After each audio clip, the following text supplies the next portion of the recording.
Hey everybody, welcome to my webinar. Today we're going to be talking about changing capture rate of bats pre and post white nose syndrome. And the two methods that I'm going to use to analyze this data are ANOVA and Poisson regression. So to get started, I want to briefly introduce this topic. As most of you are probably aware, bat populations are declining rapidly across the East due to white nose syndrome. So I'm working on a project that's aimed at managing for these species that are affected. My target species is the tricolored bat. You can see here. This is the one species that used to be super common across its range, and it didn't have any immediate threats to its population, so it's not surprising that there are very few studies that describe basic habitat needs for the tricolored bat. So the primary goal of my thesis is to try to describe that habitat for wildlife managers. So in collecting that data, I have to do a lot of misnetting, and basically a subset of data that I'm collecting is capture rates for tricolored bats.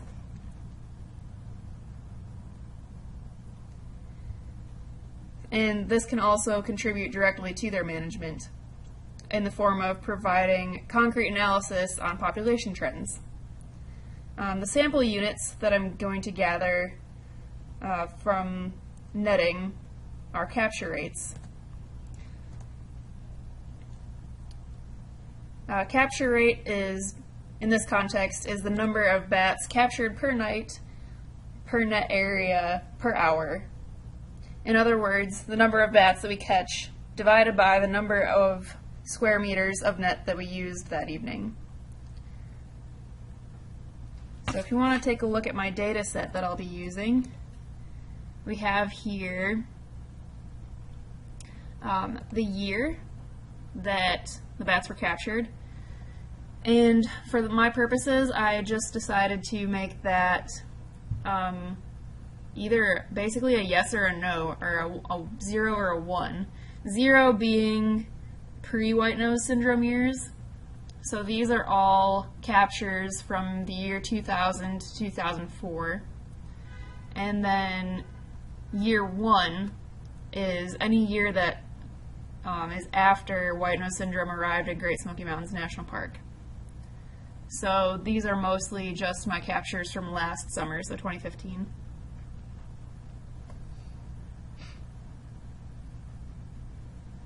So we have capture rate data for 77 nights total, net nights that occurred in Great Smoky Mountains National Park between 2000 and 2015. And so I first decided to analyze this data using an ANOVA. Briefly to recap the ANOVA, it's a tool that's normally used with categorical explanatory variables and a quantitative variable.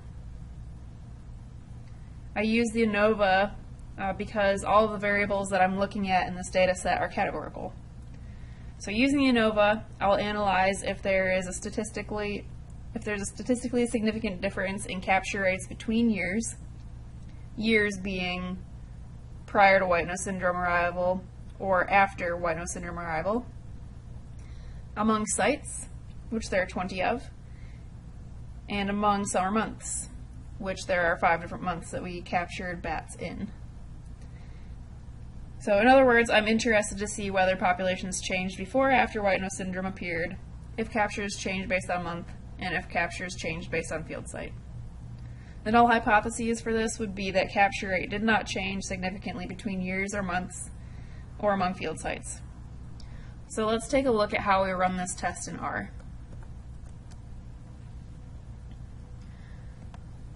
So my first line of code up here, hang on one second, get rid of all this. So I'll start by bringing my data in, and then I'll have R read the CSV, and I'm going to assign it to the variable data. And then what I want to do is assign the capture rates as my y. And then I'm going to assign each variable, year, month, and site, to their own object. So white nose for year, month for month, site for site.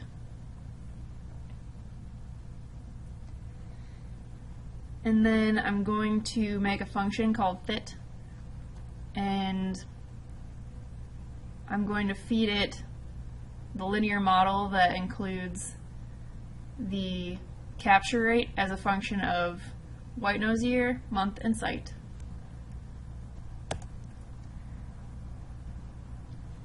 And then I'm not going to run this test right now, but you can see I've made another one where I'm basically assigning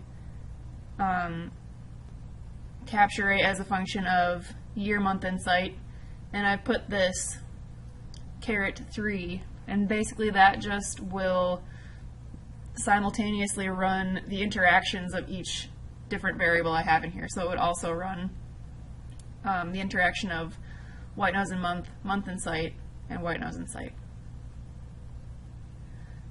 So next I'm going to get a summary of, or I'm gonna run this fit function with an ANOVA, and I'm gonna look at the summary of that. So you can see our nice little ANOVA table down here.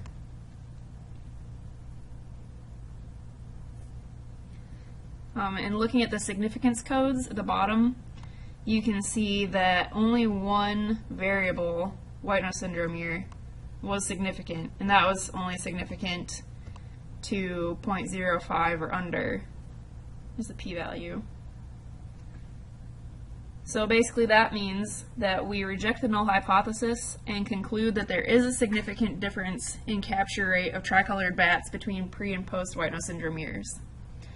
And then for month and site, we accept the null hypothesis, which is that there is no difference between months and among study sites.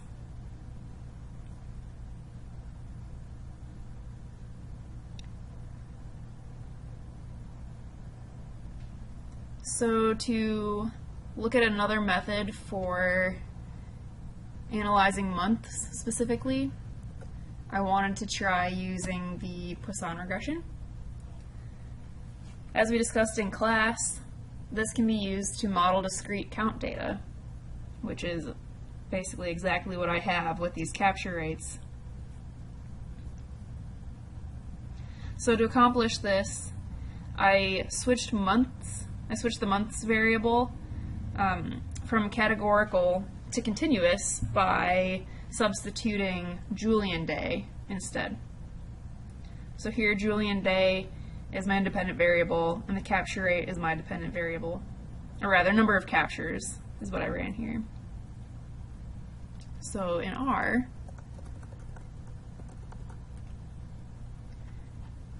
to do this,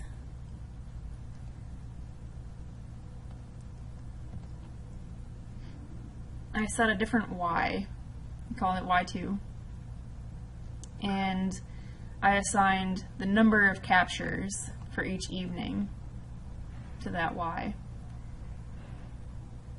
And then in this new function, I have it running a generalized linear model with y2 as a function of my variable Julian day, which is under data, and I'm assigning it the family Poisson. So let's run that. There, it's assigned, and now I'm going to look at a summary of the fit for that.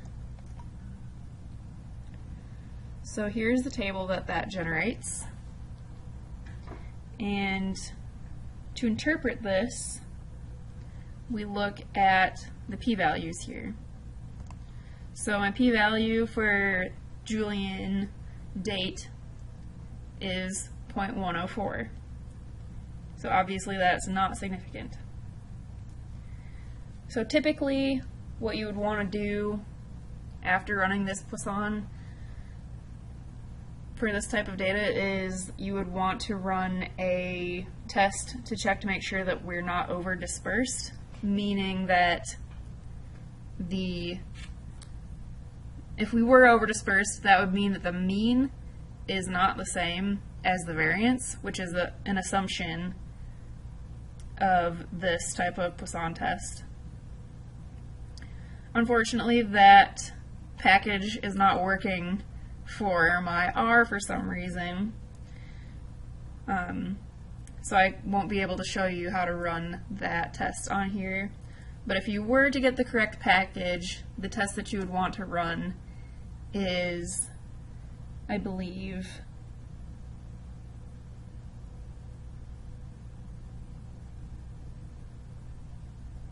dispersion test. And then you would just put your model in there and run it. And that would spit out a p-value, and if the p-value was less than 0.05, it would mean that we are over dispersed. I can't check that here, so hopefully we're not. Either way, as you can see, it wasn't significant, and so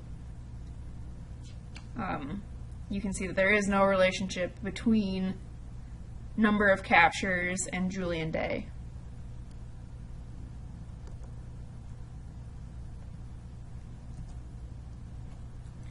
So looking at these two methods side by side, basically the ANOVA told me that the year pre-white nose syndrome or post-white nose syndrome is significant.